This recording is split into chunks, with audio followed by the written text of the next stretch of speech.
Fala, meu lindo!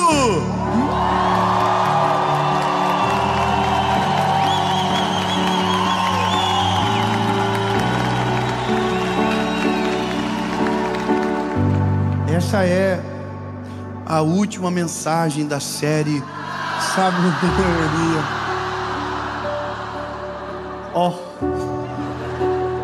Eu quero muito que você fique comigo até o final, mas pode ter certeza, nessa altura do campeonato, já deve ter uma série nova nascendo e Deus tem algo novo para você. Mas como a gente precisa terminar, a última mensagem, ela sempre tem algo diferente. E essa mensagem nasceu dentro de uma reunião de escola, onde Deus moeu o meu coração com uma palavra, e que eu quero que você viva isso comigo. Antes, curte o vídeo, comenta, compartilha, manda para todo mundo. Se inscreve no canal, é rapidinho, você aperta o botão, se inscreve, ativa o sininho. Nós estamos chegando a 10 milhões de inscritos. Que Deus nos ajude, nós vamos chegar. Irmão, nós vamos chegar a 20 milhões e não chega a 10. É a confusão, é a ansiedade. Mas vamos chegar. Quanto mais gente alcançada pela palavra, melhor. E por falar em palavra, vamos para o vídeo.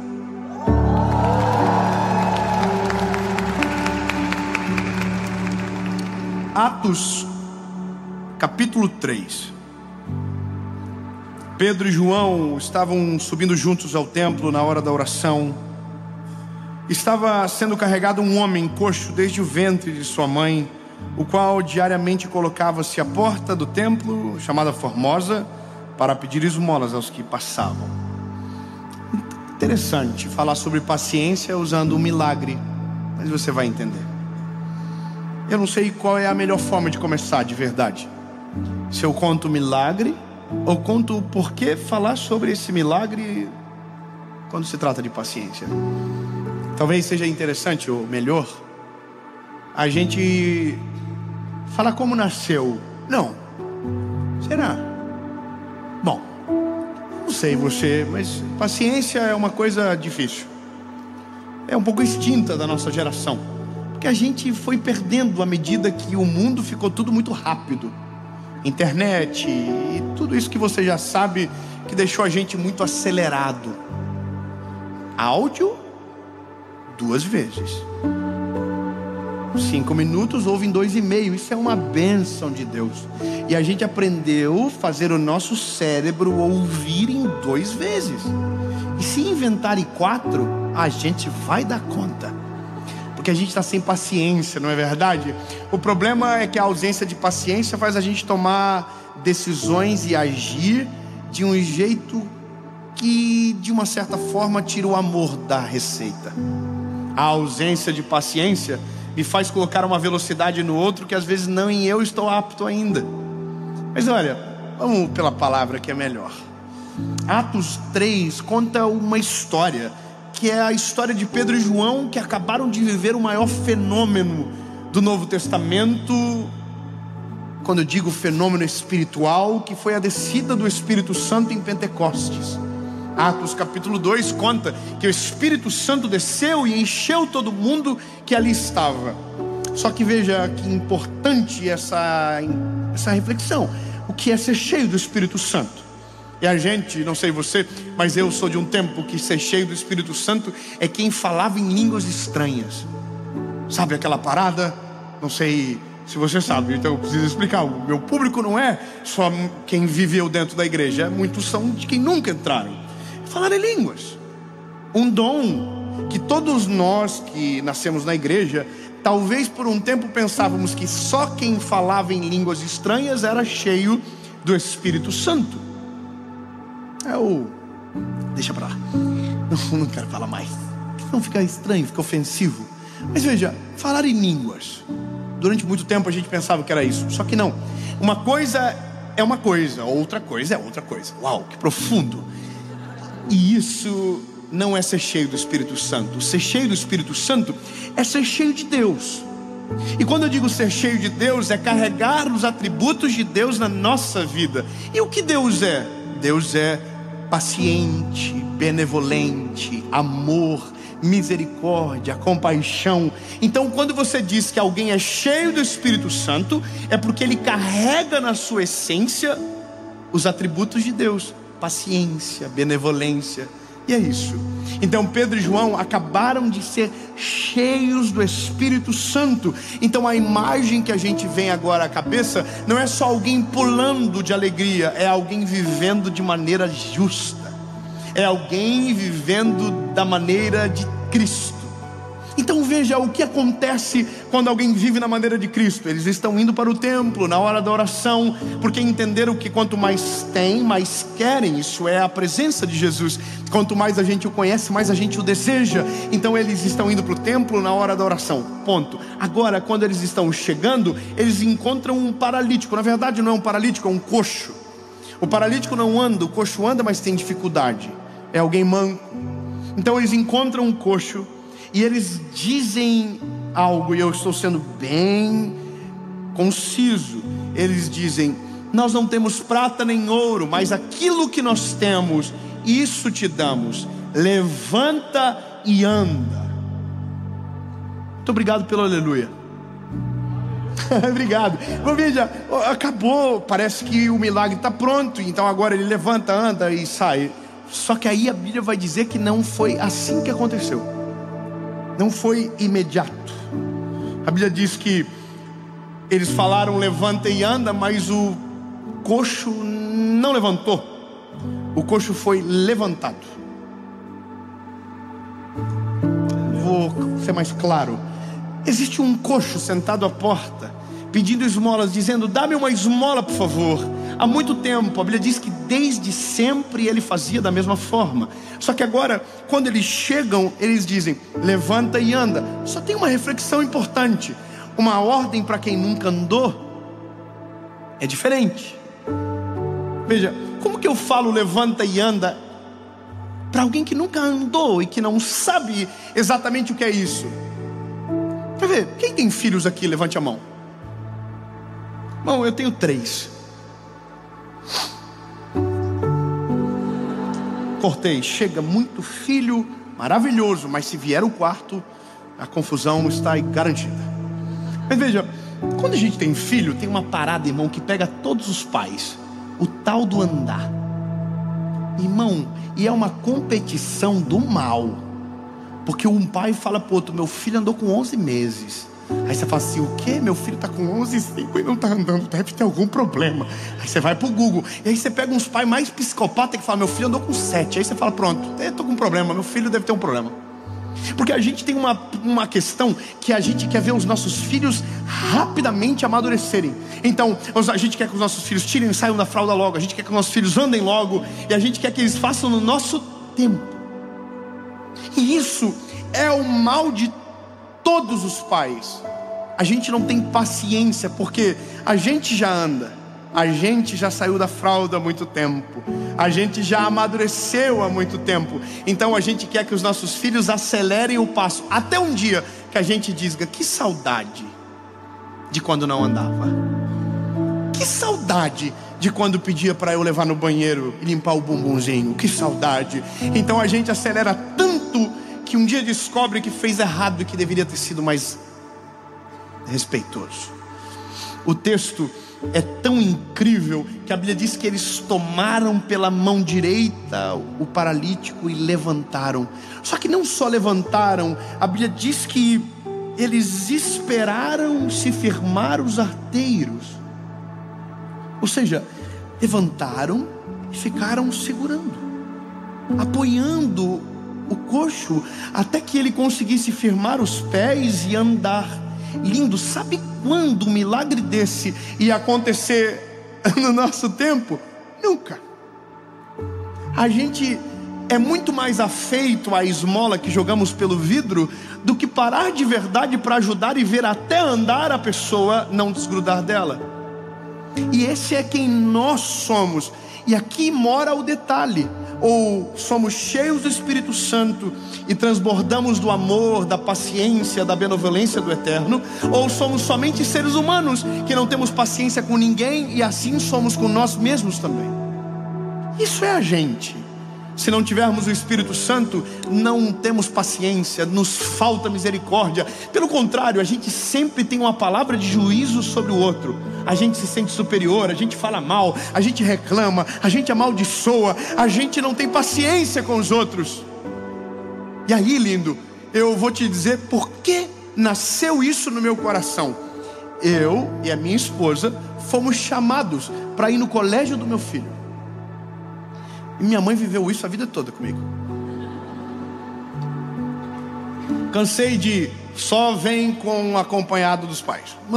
Nossa, irmão, eu fui isso com 17 anos, estava profissional já. Estava no ensino médio, um marmanjo. Minha mãe sentada na secretaria e eu entrando com cara de glúteo na sala para pedir perdão para a professora. Aí eu fui pela primeira vez para uma reunião sobre um dos meus filhos. Sentei na reunião. Na verdade, começou um dia antes da reunião. Um dia antes da reunião, um professor me abordou e falou: precisamos falar sobre ele.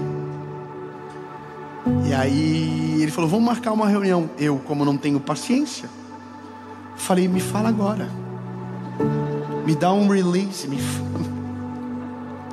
por favor, alguma coisa, senão eu vou morrer, eu não vou conseguir nem dormir. E aí o professor falou para mim: não, é porque ele está com um pouquinho de déficit de aprendizagem.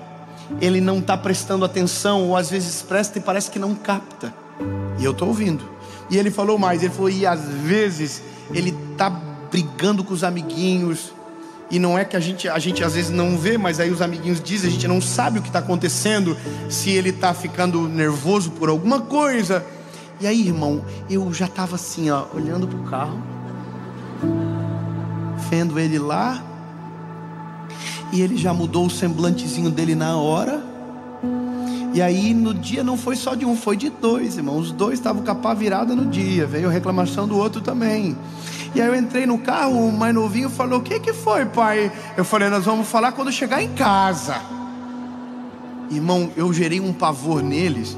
Então a gente chegou em casa, eu já chamei o pequenininho, falei: seguinte, aconteceu isso. E falei: você está de castigo, tirei tudo que não era para tirar naquele dia, já tirei também. E aí chamei o outro mais velho e falei: isso, aquilo. Tirei o iPad, ninguém vai ter mais tela agora durante o dia. Acabou o desenho, acabou tudo. Irmão, e aí fui para a reunião no outro dia. Não tinha nem acontecido a reunião não.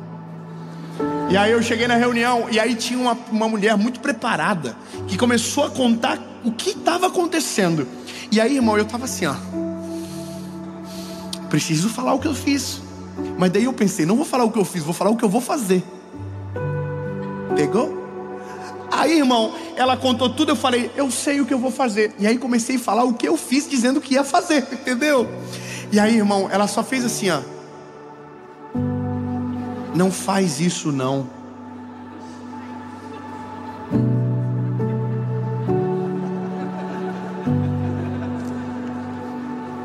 Eu falei: por quê? Ela falou: porque se você fazer dessa forma, você vai perder ele. Você vai sufocar ele. Ele não vai melhorar. Ele vai piorar. Lindo. Aquela professora falou aquilo para mim. O Espírito Santo entrou dentro daquela sala e falou comigo: já pensou se eu fosse contigo da mesma forma? Já pensou se eu te tratasse com a mesma energia e com a mesma velocidade? Você não iria me suportar. E aí, irmão, eu de verdade, eu saí dentro daquele colégio arrasado comigo, destruído por dentro.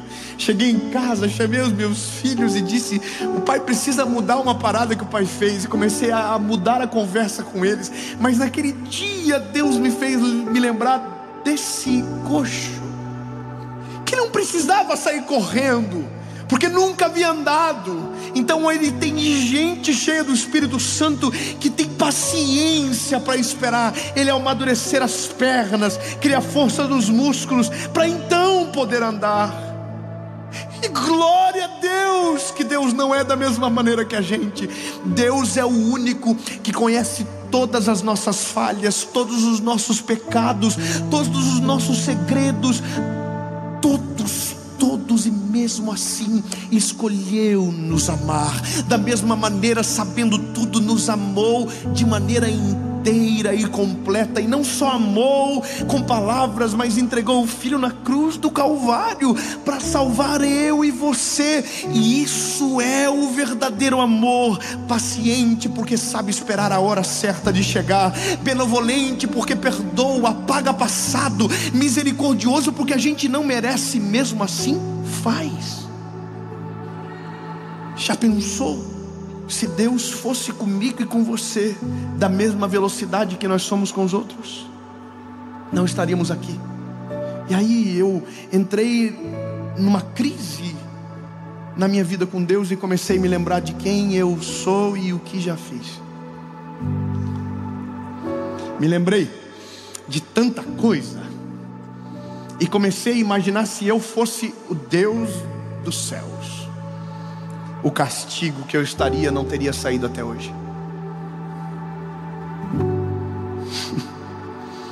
Eu já teria desistido de mim há bastante tempo, porque eu sei quem eu sou.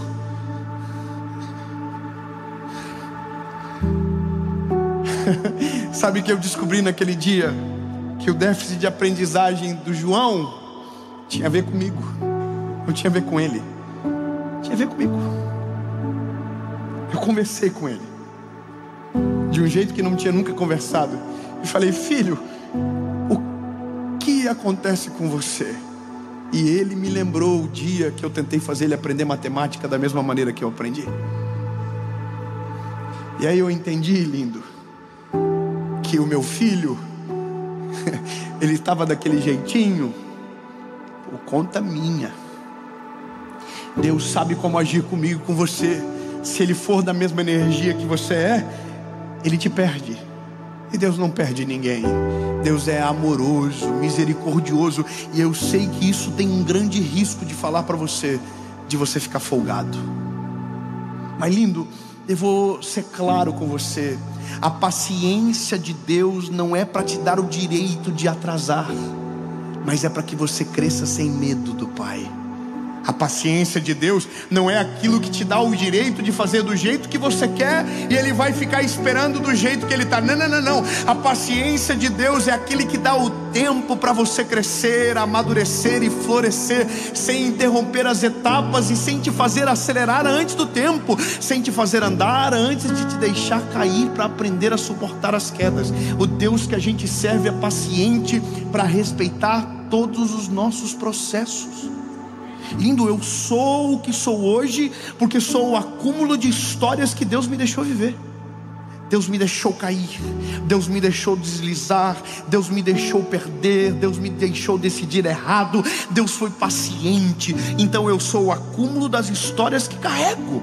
Se Deus não deixasse, seria superficial, não teria estrutura para suportar algumas coisas. Então Deus exerce paciência, deixa a gente suportar a crise das nossas escolhas, para nos ter mais forte e caminhando com saúde.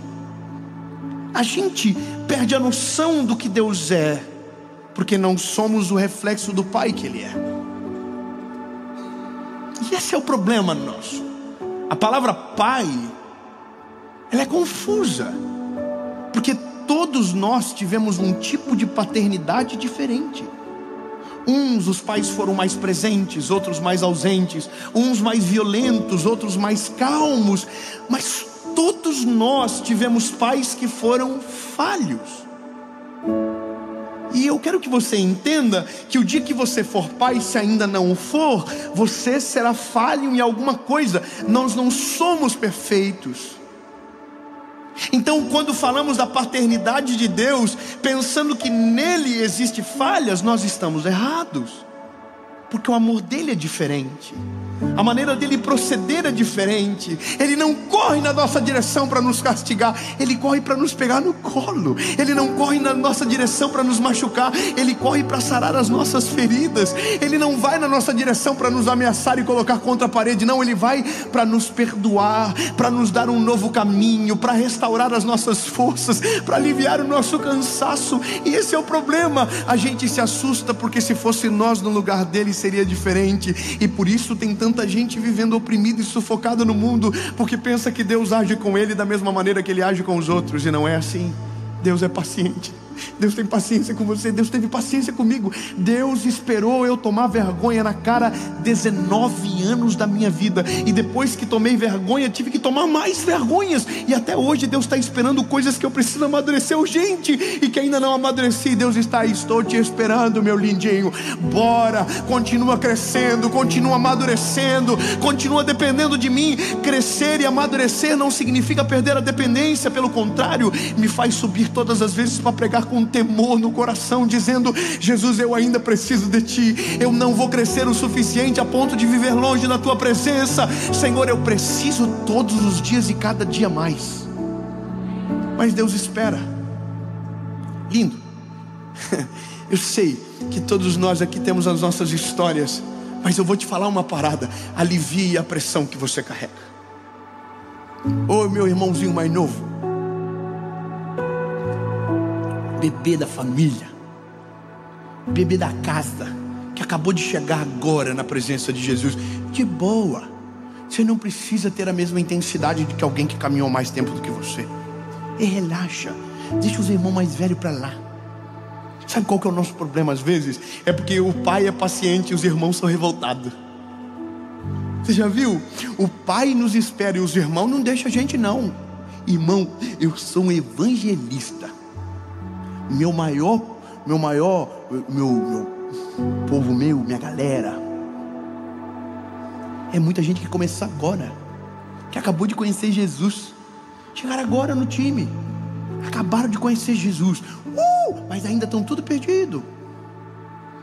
Tem uns que fazem umas coisas que só Jesus.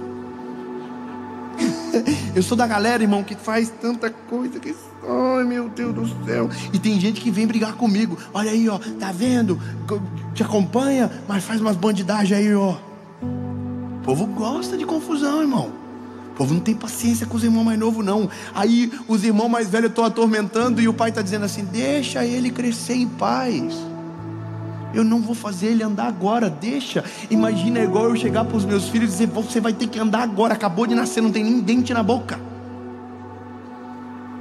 Então, lindo, alivia a pressão e deixa Jesus trabalhar dentro de você do jeitinho dele. Eu não estou falando que você pode pecar, lindo, claro que não, bobão. Ai, porque então não pode. Mas se você tropeçar, ele não vai correr para te ferir, ele quer te perdoar. Ele quer trazer você para perto. Ele não quer expulsar você de casa. Eu vi um vídeo esses dias que eu apavorei. Chega para o teu filho e diz que você vai mandar ele para fora. Não vou mandar. É ele que vai amadurecer e querer sair. Eu não expulso o filho de casa. O Deus que a gente serve não expulsa o filho de casa. Sabe qual é a loucura? Ah, porque vai ficar velho e não vai sair. Não, não, não, não, irmão. Quem amadurece com saúde vai embora sozinho. Na presença de Deus é diferente. Não é que vai embora, fica para sempre com o Pai, mas consegue construir a sua vida em sabedoria e com decisões firmes e posicionadas na essência que Deus deu.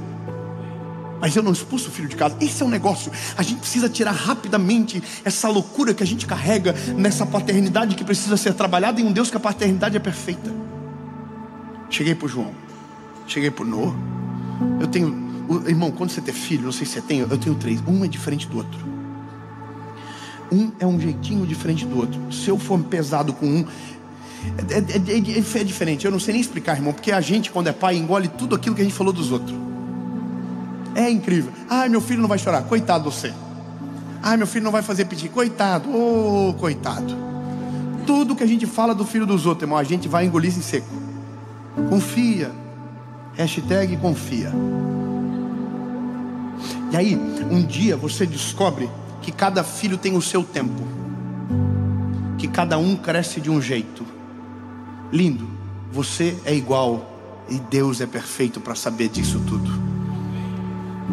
Meu lindo, talvez você está casado com uma mulher, ou minha linda, você casou com um homem que acabou de conhecer Jesus. Não exija dele a mesma velocidade de amadurecimento seu. Ô irmão, não seja o irmão mais velho de alguém que fica atormentando a vida do outro. Deixa ele crescer com maturidade e sabedoria. Deixa ele crescer com calma. Não tenta expor ele a perigo antes da hora. Não tente colocá-lo à prova antes do tempo. Deixa ele crescer em paz. Sabe, eu preciso falar isso para o mundo ouvir. Pare de ser chato. Você não foi autorizado para mandar no teu irmão. Quem manda é o pai, ele é o dono da casa. Eu não deixo o João educar o Noah, é eu que vou educar ele. Deus não quer que você fique forçando a barra com os irmãos mais novos. Irmão, o maior problema da igreja do nosso tempo é quando o irmão mais velho tenta educar o irmão mais novo sem a permissão do pai. Para logo. Deixa Deus completar a obra. Deixa Deus. Você andou com 11 meses, talvez ele ande com 1 ano e 1.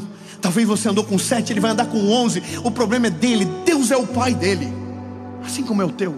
Respeite o tempo. Você falou com 2, ele vai falar com 3. E daí? Eu conheço um dos maiores cantores do Brasil, falou com 4 anos. 4 anos de idade foi a primeira palavra. Hoje é um dos maiores cantores da nossa nação. Deixa o tempo de cada um ser respeitado. Paciência. Por isso que eu sou apaixonado pelo Senhor Jesus, porque quando eu olho para o amor dele, eu me encontro, tenho paz e segurança para permanecer no caminho. Ele não me oprimiu, ele não me sufocou, ele me salvou, ele me amou, ele me libertou, ele mudou a minha história, ele me fez sentir amado. E por isso eu sou apaixonado pela vida e pelo amor do meu Senhor Jesus. Então, lindo, eu não estou falando que você tem que correr na mesma velocidade que eu. Eu só quero que você saiba, ouça o teu pai. Ouça ele. A melhor coisa da vida é quando a gente ouve ele. Bem melhor. Ouça ele. Lindo, fica tranquilo. O Senhor vai fazer algo lindo na tua vida. Ei, relaxa. Jesus conhece a gente, bonitinho, tudo, amor.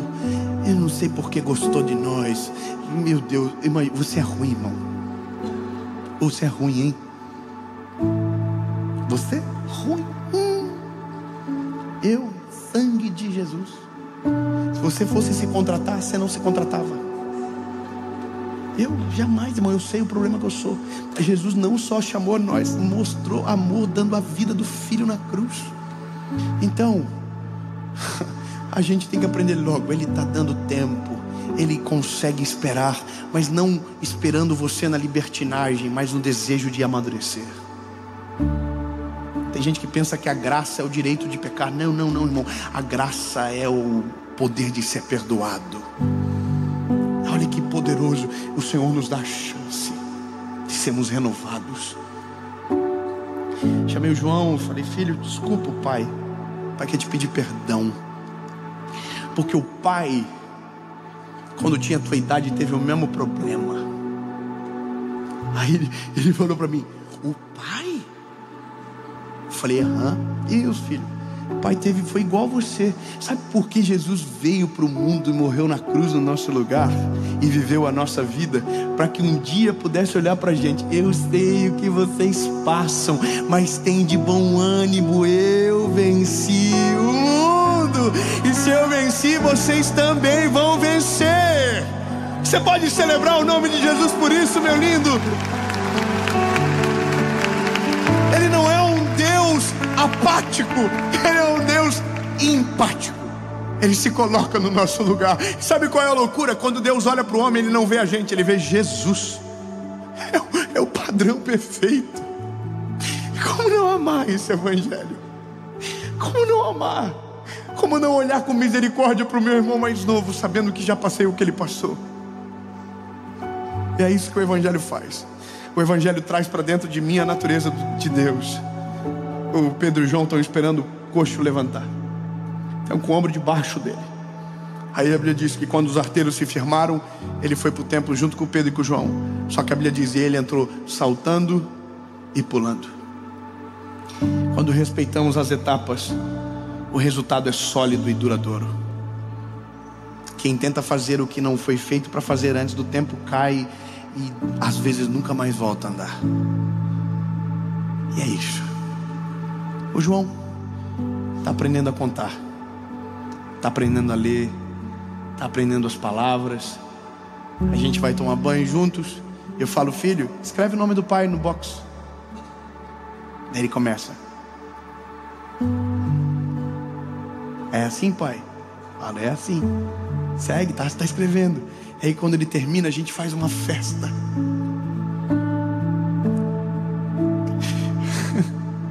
E aí eu fico imaginando o Senhor comigo, Deus comigo, com você. A gente está caído, está vivendo distante dele, e aí a gente volta e diz: me dá chance, me dá chance. Deus diz: eu dou, claro, vamos. E aí você volta, o que acontece? Com uma festa. Aí você acerta um dia, ele diz: é o meu filho. É isso que é o amor do Evangelho, é o amor de Jesus por mim e você. É meu filho. Acertou um dia, acertou outro dia, acertou de novo. Aquele ponto não volta mais. Ele já decorou e aprendeu de verdade. Jesus é assim com a gente, Jesus é assim com você. Então, bebê, tem uma ótima notícia: aproveite a paciência para ser perdoado. Aproveite a paciência para ser amado. Aproveite a paciência para amadurecer com saúde e de maneira sustentável. Aproveite a paciência para decidir. E eu tenho uma pergunta, e dessa maneira termino a série. Você que nunca entregou a sua vida para Jesus, Ele teve paciência para te esperar até agora. Chegou a hora, meu lindo. Mas eu acredito em tudo. Então esse é o problema. Quando você conhece Jesus, você descobre: não precisa de mais nada. Entregue o seu coraçãozinho para Ele. Foi embora, desistiu, o paizinho te trouxe de volta. Então volta para Ele. Volta para casa, bebê. Você não foi feito para viver longe da presença do Pai. Não é sobre a casa, é sobre o Pai que é o dono da casa. Volte para Ele. 2 perguntas e uma resposta, e é você que decide. Tenho que mudar muito? Não. Ele tem paciência para te receber do jeitinho que você é, e tem poder para mudar tudo que em você é. Poder, amor para te transformar de dentro para fora. Mas só você que decide, porque o convite está pronto. Eu estou à porta e bato. Aquele que ouvir a minha voz e abrir a porta, eu entrarei e farei morada. Olha como é paciente. Ele é o dono da porta, da casa, do morador da casa. E mesmo assim, bate na porta. A decisão é sua. A decisão é sua. Eu vou contar até 3. Se a sua decisão for sim, você levanta a mão e a gente vai fazer a maior festa que esse lugar já viu. 1, 2, 3. Levante a mão se você está tomando essa decisão.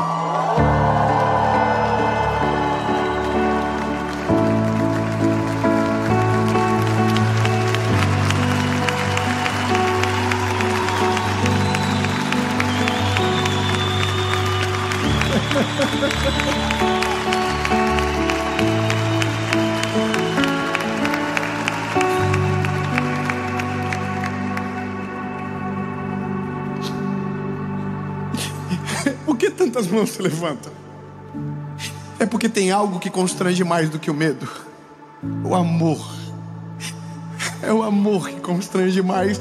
Nada é mais poderoso do que o amor. O amor vence o medo, lança fora, transforma, muda o homem, constrange a ponto de nos fazer melhorar sem dores. O João está melhorando sem dores, o Noah está melhorando sem dores, e eu só tive as dores das crises que escolhi, porque o Pai sempre quis um plano perfeito, assim como quer para você. Sua decisão é sim, sua decisão é sim. Você vai repetir comigo uma oração, palavra após palavra, e aí fechamos a série Sabedoria. Diga comigo: Senhor Jesus, eu reconheço que sou falho e pecador. Me perdoa pelos meus pecados. Apaga o meu passado e escreve uma nova história. Eu nunca mais serei o mesmo. A partir de hoje, eu sou propriedade única e exclusiva sua, em nome de Jesus.